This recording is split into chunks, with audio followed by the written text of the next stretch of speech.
Gecina est une société foncière qui représente plus d'1 million de mètres carrés en Île-de-France, de bureaux, de logements, de résidences étudiantes, de murs de cliniques et de murs de maisons de retraite. Cela nous donne une responsabilité très importante en matière sociétale et environnementale.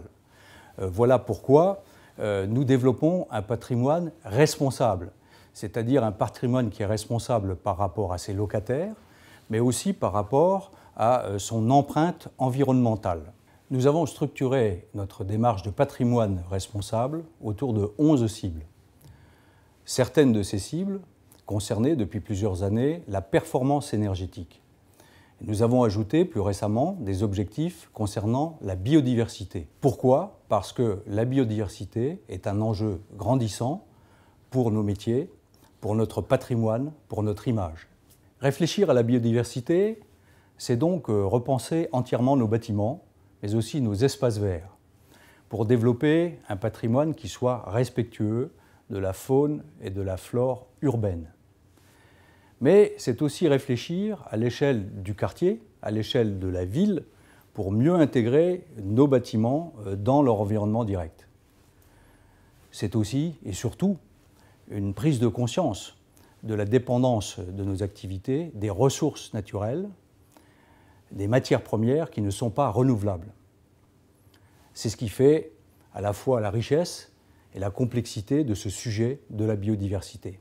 Comme de nombreux acteurs du secteur de l'immobilier et de la construction, Gecina s'est intéressé à la biodiversité par l'intermédiaire de la construction neuve. Le développement de la thématique biodiversité, l'un des 11 thèmes du bâtiment responsable de Gecina, nous a amené à travailler avec Gondwana et sa présidente fondatrice Véronique Dame pour la définition d'une stratégie biodiversité à l'échelle de notre patrimoine. Nous avons travaillé en 4 temps.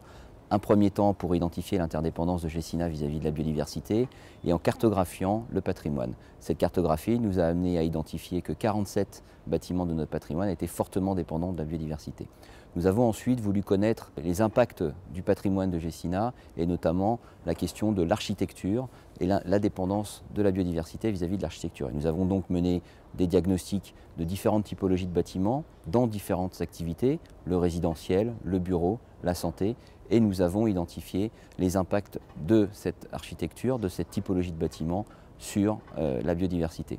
Et puis, troisième temps de notre travail, nous avons mené le sujet de la définition de la stratégie qui se décline aujourd'hui en 3 axes et 10 engagements. Et nous en sommes aujourd'hui à la définition d'indicateurs de mesure de la performance du patrimoine de Gecina, définition que nous travaillons avec de nombreux acteurs du secteur de l'immobilier et de la construction, et notamment avec l'association Auré qui nous accompagne dans ce travail. Exemple concret d'application de notre stratégie biodiversité, la reconstruction du centre commercial Beaugrenelle.